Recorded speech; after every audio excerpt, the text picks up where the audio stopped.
Okay, we are going to now discuss what happens if there's a bris on Rosh Hashanah, when is it and why, and some of the details regarding that. We touched upon this topic at the end of last session, but we went very fast, and now we'll learn it more properly.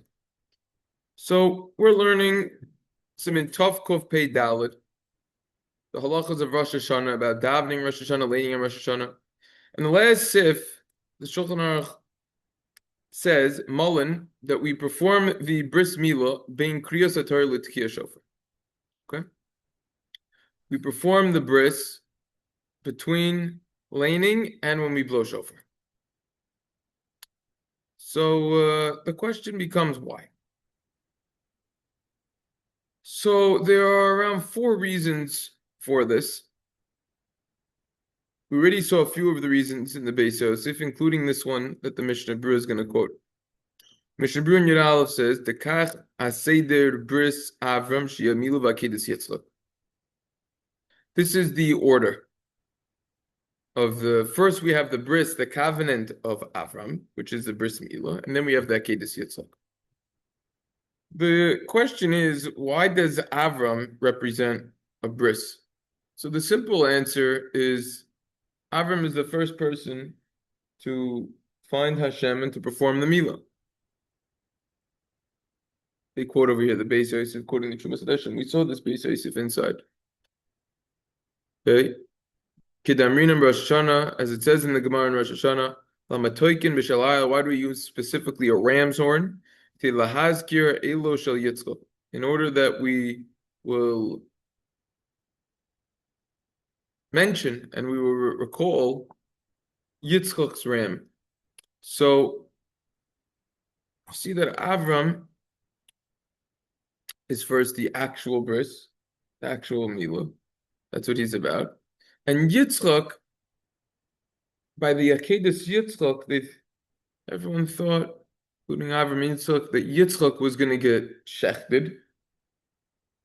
And it ended up being that they found the ram's horn and they used the ram, and they used the ram instead, and then they had the horn. And therefore the horn represents the fact that there will be that it will first be the bris of Avram, and then after the bris of Yitzchak, aka shofar. That's what the shofar is made out of, the ram's horn. That's one reason. Within that reason, the Mishna Berura points out that we say in the nusach beracha, in the text of the beracha that we make when we have a bris, we say lehachniso bebriso shel Avram Avinu. So we clearly see, it's an excellent point that I didn't think of until I read this, that from the text of the beracha itself, we see that Avram is all about the bris milah. Point out that the tekiya shofar, blowing the shofar, is to commemorate this, what occurred. Therefore, first we do the bris and then the shofar. Avram comes first. V'od, furthermore, reason number 2, the Mishna Berura says, the mila matzu yoiser mitekiya shofar. Mila is more common than shofar. Uketadir damya lagabe tekiya. And therefore it is considered more common by a tekiya versus shofar, and therefore the bris would proceed. Question is, who's to say that that's true? The Gemara is teaching us that we know that we have a Gemara in the 8th parak, brachos tadir v'sheina tadir kodem. Whatever is more common proceeds. Okay, very good. Who is to say that a bris is more common than shofar? First of all, how do we base this? Do we base this off of each individual location? Because one could argue, in a place such as Century Village in Florida, a bris isn't happening so often there, right? After all, everyone has to be above the age of 55 or whatever the age is to be there. No one's having a bris. So shofar is certainly more common there. So according to this reasoning of the Gra, then the shofar should in fact come first, because it's more common than bris. So this reason too is what to discuss over there. Here's where things get interesting. the Ozvahad Mishna Berura quotes the Levush. Okay. Why don't we do the bris after the davening like on the rest of the year? So on Rosh Hashanah, it's a lot longer, the davening. And what might happen is people might delay until after, the davening might be drag on until after halachic midday, after chatzos. And therefore, the bris needs to be performed before halachic midday. Why is reason makdimin lemitzvahs? Because we wanted to be quick to perform mitzvahs. Based on a Gemara Pesachim, Daf Daled. Now, I would have thought zrisin makdimin lemitzvahs means you want to do the bris as soon as possible. That being so, where does this idea come from? That as long as it's before halachic midday, when it comes to mila, it's still considered your zaris. Imagine he says, "Oh yeah, we have a hashkama minyan on Shabbos. What time does it start? 8:45. It's not a hashkama minyan. 9:45. It says it's not a hashkama minyan. This reason means you want to be quick to perform mitzvahs. I wouldn't consider that being quick. You had 7 hours before halachic midday to perform the bris. You're telling me it's quick? What exactly is the explanation of this levush? Before we go into that, that's reason number 3. Let's see reason number 4. Reason number 4, why first we do the bris and then we do shofar. The Beis Yosef quotes the Rokayach because the shechina is by the Torah. And therefore we want the shechina to dwell on the child, and we do the bris immediately after laining. Which, the question on that would be, is the Mati Yehuda, wait a second. The rest of the year we don't do that. We don't perform a bris right after laining. We wait till the end of davening, right? Okay, so that's the question on that one.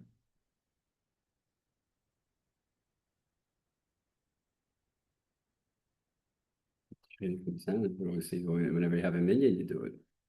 More, right? The shechina comes in, Right. you have a minyan. When you have a minyan, but the Beis Yosef quoting the Rokayach is saying that there's a higher level of that. It seems like by laining. So that reason is questionable. So it comes out that we have 4 reasons. The Mishna Berura doesn't quote this reason of the shechina. It doesn't quote the reason of Levush that it's still considered reason. Interestingly enough, the Talmidei Chachamim who wrote the Oz V'Hadar Mishna Berura, they say that this is the main reason, okay, of doing it before halachic midday, chatzos, levush. This reason that the Mishna Berura didn't even quote, this is the main reason. And therefore, even when Rosh Hashana falls out on Shabbos, aka the davening will be a little bit quicker, you still perform the mila after the laining. It's so crazy that people barely use those about the Mishna Berura, and there's such a misconception. It's totally such an amazing sefer. It's more than an art scroll or Masifta, much more than that. Anyways, much more than that. Nothing to talk about.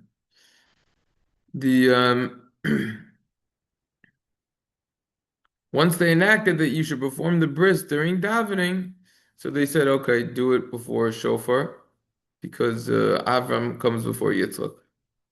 Now we see from this Levush, it's pretty clear that if it's before halachic midday, it's still considered a zrizus. It's considered zriza makdimin lemitzvahs. We're being quick to perform a mitzvah. The Hagos Asheri quotes a source from this. The Gemara Menachos Samaches says the people who were far from Yerushalayim, they would eat on the 16th of Nisan from the new produce after halachic midday. Why? Because Beis Din is not lazy before midday, but after midday it's considered that they're not as zaras anymore and that they're lazy. Okay. There's what to talk about over there. It's an interesting levush. The Gra over here, Mishna Berura quotes the Gra, says that that tekiah, that mila is more common than tekiyahs than shofar. The Gra proves this from a Gemara in Zvachim on Sadi Aleph. The mila is considered more common than the Korban Pesach. So if mila is considered more common than the Korban Pesach, the same would apply to shofar. It's considered more common. Sefer Divrei Malkiel asks a question on this Gra from the Gemara in Sukkah and Nun Vav. We learned together over here, what comes first? The bracha of the Sukkah or the shechina? What's the order? We learned about that. That was a nice topic. First we make the bracha on the Sukkah itself, and then afterwards we make the bracha of shechina. Why? Because Hagos Asheri is adif than tadir. The obligation of the day, aka on the Sukkah, is better than what's more common in Let's Oh, Shalom. Speaking about Baruch Shechina V'Kimanu. Zman Hazes. It's been a while over here. Yeah, okay. So Sukkos, we make the bracha first on the Sukkah, and then afterwards we say Shechina. Okay? Even though that the bracha of shechina is more common because we do it more often and on all of the holidays, still the bracha of sukkah precedes. So too over here. The obligation of shofar, which is a chayvas hayoim, an obligation on the day, should be better, even though that mila is more common. That's the question. So the conclusion of the Divrei Malkiel over there is that mila, since the mitzvah has to be done specifically on the 8th day, beyoim hashmini yimul basar alaso, it's considered like a chayvas hayom, an obligation of the day. Tremendous insight. That which it says in Sukkah, that shechina is not considered an obligation of the day, a chayvas hayom. That's because you need to make the bracha when you do it. And it's added over there. Don't ask the question that shofar, that is because of the holiday, should be considered holier. And the Gemara in Zvachim has a doubt, is something that's holier or more important than Tadir. Mila, since it has Nikishru Allah Yud Gimel Brisos, there are 13 covenants, it's better.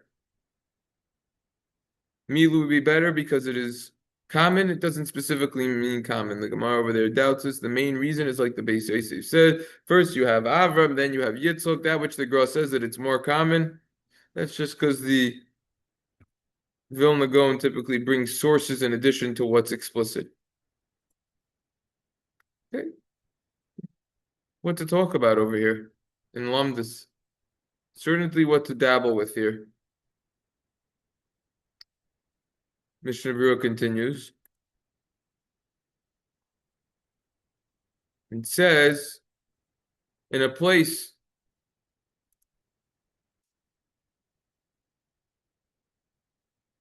where they have the custom to perform the bris in the house where the child is, which is a legitimate custom, not in Shul. So then the mila should not be performed after laining but before shofar. Rather, it should be performed after they leave Shul. In order that it won't be tircha d'tzibura, because if you're going to have to go to the house after laining and then come back, that's a big burden. Furthermore, sometimes people are in different minyanim. Nevertheless, if the house is very close to Shul, they're across the street, next to the Shul, etc., relatively close, and there won't be such a delay in a tircha d'tzibura, in that case, it is better to perform the bris before shofar in order that they will have the merit of mila when they do shofar. That's the Mate Ephraim.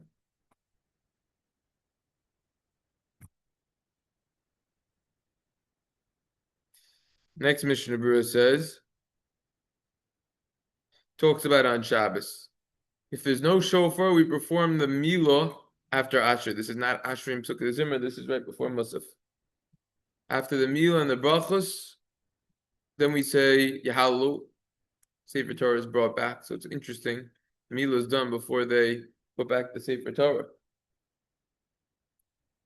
Some say that also on Shabbos, the mila is performed before Ashrei so that it will not be an interruption, a big interruption. Usually you have to say Grav la Kaddish to Kaddish.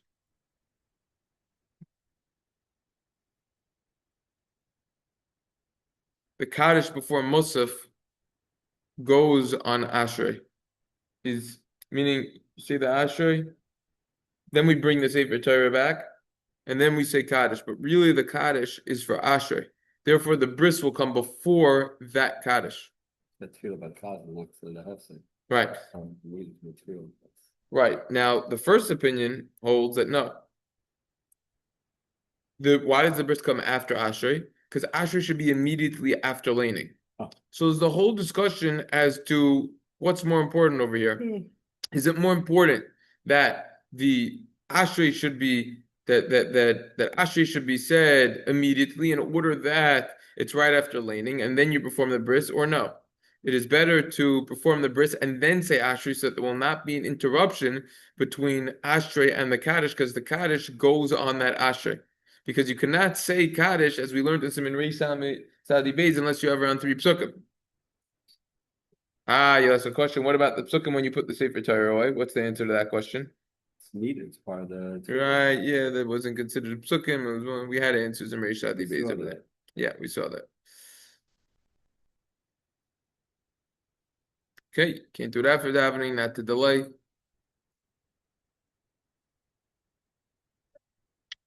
When Mila falls out, when Rosh Hashana falls out on Shabbos, okay, he was talking about this. All right, then the last Mishna Berura, the last part of this Mishna Berura. He said that there was one gadol, and again, this is not the Mishna Berura, this we already saw, this was straight out of the Taz. One gadol, when he was a Moel on Rosh Hashana, he didn't wipe his mouth after the Mila, rather, he blew the shofar with his mouth that had dam from the mila. La'ariv mila b'shofar, to mix the mitzvah of mila and shofar together. Says the Mishna Berura, quoting the Mata Ephraim,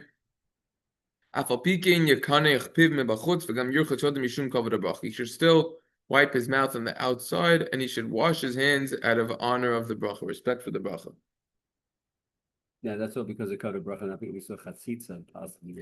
That's why I wanted to bring this up again to talk about exactly what's talking about. So first of all, you have shtifa v'hadacha, an internal and an external washing. Are we talking about a full washing of the mouth or just the outside? It seems like yekanech piv mebachutz means it's just an external washing. It's just outside. You just wipe your mouth. Inside you don't. Okay. It says over here, you wash your hands. Why? In honor for the bracha.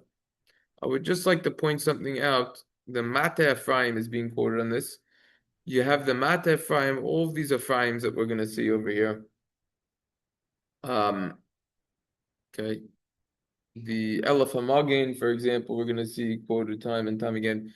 He has a limited commentary on Shulchan Aruch, and it happens to be in Hagos Asheri, and he's a classic. I already saw a few inside. I just wanted to point that out because it's a new name we don't see often. We're used to certain names. Just wanted to point that out.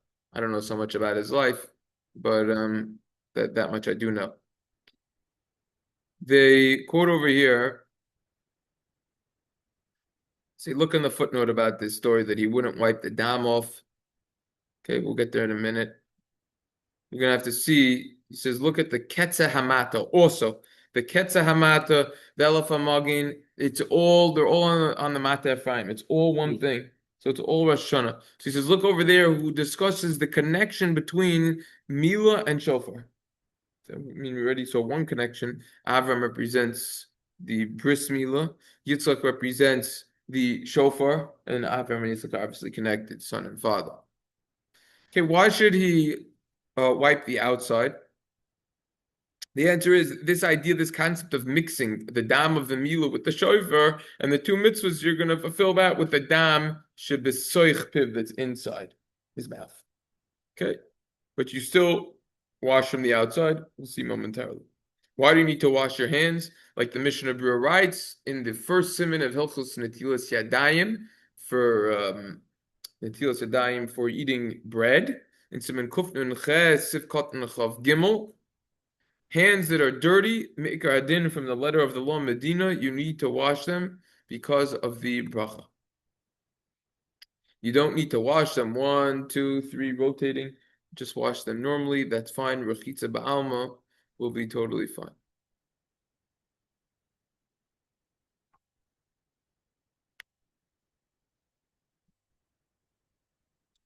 See the footnote?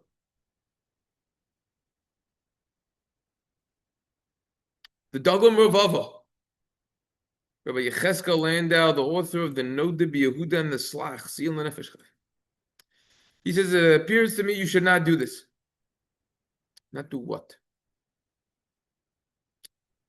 We saw this idea of not wiping the mouth from the dam of the mila after and then blowing shofar. Should not do that. Because there's a concern that some dam, after it dries, is going to remain by the lip of the shofar. And that wouldn't be better than if it was coated with gold in the place where the lip of the shofar is the mouth of the shofar, which would be a problem of a chatzitza, it would be an interruption. Similarly, if a little bit of dam gets in the shofar and dries out, dam yavish yishvo mamish v'chaitis, it has a mamashos, there's a substance to that, and therefore it will be a chatzitza. The Shari Tshuva writes, one doesn't need to be concerned with that. Because there's no actual dam in the mouth. There's only halichlach. Filth, but it's not actual dam. Shari Tshuva says you don't need to worry about it. And therefore, there's not enough that it could flow into the shofar and it wouldn't be a problem. They say see the Shari Tshuva for more details. Shuls and Tshuva's Beis Shlomo says, some ask a question on this Dagam Ravava. From the halachas ketanos, ordered by the beracha, in Kuf Samach Aleph, also the halachas of chatzitza by netilus yadayim for amotzi. If you have a moel and he has dam on his hands that dried out, that's not a chatzitza, it's not an interruption. So we see that the dam from the mila is not a chatzitza by the moel. The same would apply over here. Beis Shlomo says it's not a question at all. There's a difference between if the dam is on a person's hands or versus in his mouth or versus in a kli. They're 3 different locations and they have different halachic ramifications in terms of is it an interruption or not, is that a chatzitza or not. That which the halachas ketano says that it's not an interruption, it's not a chatzitza, that's only talking about if it's on the hands. Because it's the norm and therefore it's eina makbid. Person wouldn't care about that and it would not be a chatzitza. However, when it's in a kli, when it's on a vessel of some sort, that certainly would be a chatzitza. This is all this is straight out of the halachas of chatzitza of Hilchos Nida and Kuf Sa'adi Ches. This is all that's discussed over there. Makbid, Eina Makbid, the Gemara talks about in many places. Towards the end of Nida, it's discussed all over the place. You have the sugi in the beginning of Makos, Gimel Medbeis, it talks about the paint, whatever, the whole story of it. Point is, if it's Eina Makbid, it's Eina Makbid. And that's actually what the Sidri Tahara writes in his commentary to Hilchos Chatzitza in Hilchos Nida. In siman Kuf Sa'adi Chesef Kotan Nun Beis, that which the Gemara M'sachim and Caf Hachaim Beis says, the dam hayavish, if blood that is dry is a chatzitza. If it's a nazara in the courtyard in the Beis Hamikdash, that's a chatzitza. Talking about by the feet of the Kohanim, even though the dam that is on their hands would not be a chatzitza, but dam that is on the floor of the zara would be a chatzitza. So too over here by the mila. Maybe there's going to be dam in the shofar, it's going to dry and it's going to be a chatzitza. But don't worry about the dam in the mouth of the moel, the moel's mouth. Beautiful footnote. When the blood is wet, we say it's not a chatzitz because there was That's the blood. That's the mission because they were working in the Beis Hamikdash and there was blood all over the place when they were shechting the carbon pesach, right? Yeah, the simple reason why, if it dries, then it's more of an issue, is because now it has a substance to it. It's there more. It's people more makbid and just what to look into there. But this is all in Hilchos Chatzitza and Nida. That would be the place to understand properly why the dry would be. In the few remaining minutes, Just wanted to share a few ideas that the Pesach Chuvas mentions. I think would be worthwhile to relate over here. Why is there no scroll wheel at the side here? Oh, here it is. Over here he talks about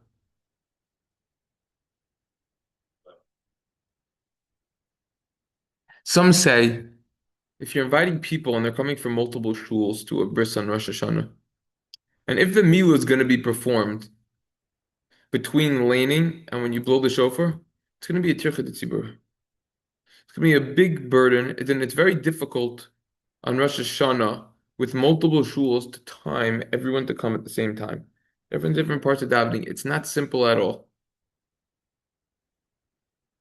In that case, you could perform the bris after davening with more people, rovam, rather than in the middle of davening. So this is a heter for doing the bris after, even though we saw it should be done before. This is the Caf Hachaim Sivkotan Kaf Ches. It's the source of this ruling. How did I not make a Caf Hachaim PDF over here? I obviously didn't look at that inside. Okay. I obviously have homework and I didn't prepare that part properly to look that up before. But that's apparently what the Caf Hachaim says. Okay, if I'll look that up, Neder. Can Azim hold that way? It's a good question. It's a good question. Caf Hachaim is someone strong to rely on in general. He's a real source. We do see that preferably the bris should be in between shofar and laining. It's pretty strong. There are 4 reasons. This is something that comes after the fact from everything on the page that we saw. Therefore, preferably, probably, it should stick to that. Practically, how to do that? Everyone's gonna have to daven at that shul if they want to. Then that's what's gonna have to happen. But it's a tricky situation. They talk about when the Suda is, I guess, The Suda he's going to discuss right now. Oh, okay. Yeah, so he says when you perform the bris before shofar, give the kos of the beracha to a katan she'igi l'chinuch. You give it to a child, not bar mitzvah yet, reached the age of education. You would actually say Alanu after the bris, and you would have the Suda after davening. You would not have the Suda then. That's why preferably you should even give it to the katan because you're not supposed to eat or drink anything before shofar. So this is a pretty interesting situation over here. Bris on Rosh Hashana.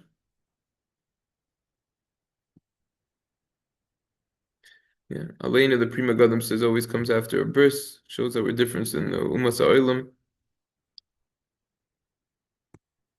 Says over here, minhag is to arrange on Rosh Hashanah a special meal, like that after any bris, a suda, to the people of the simcha. Okay, that would be after davening.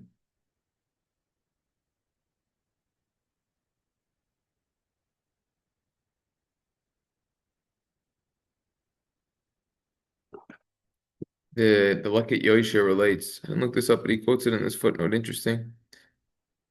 He has the Terumas Hadeshen. Should he name his son after the father or after Yitzchak?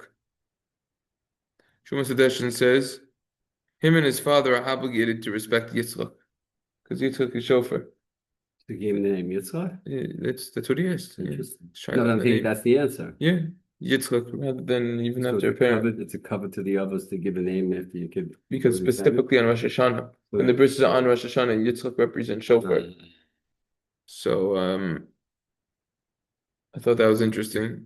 I think there's what to look up on these sources about the Suda also. Look, this isn't such a common case, but if it would happen, these sources and more would have to be looked up. Lastly, if you have the father of the son, and he's the Moel, and he lives in a village that there is no minyan and a shofar,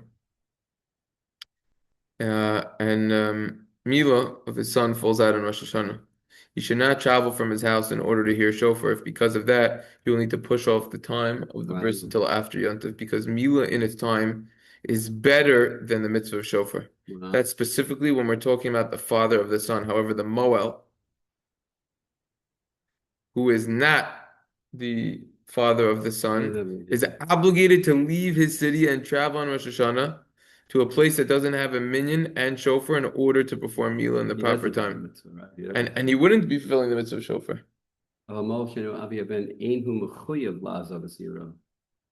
Like he doesn't have to. He would not need to. Sorry. He would not need to. Sorry. He would not be obligated to leave his city and travel to a place in Rosh Hashanah to a place that doesn't have a minyan and shofar in order to perform mila. So the difference is how much does a moel need to go or not? He would not be. Father is more serious. He's got even miss shofar to perform the bris in the proper time. You see, it's a serious concept over there. Yep. He says over here, if it's possible to hear in this village shofar and daven with the minyan, some even so exempt him from traveling and distancing himself from his house from his family on Rosh Hashanah. Stay Chemed leans more to obligating him to perform the mila, even though that he's going to miss shofar, and he says this requires more research. Wow! So there's a massive discussion and a great responsibility in the hands of a moel, and in terms of halachically what should be done and why. Mitzvah tomorrow we will continue. Yeah. Good. Yeah, likewise. Good stuff.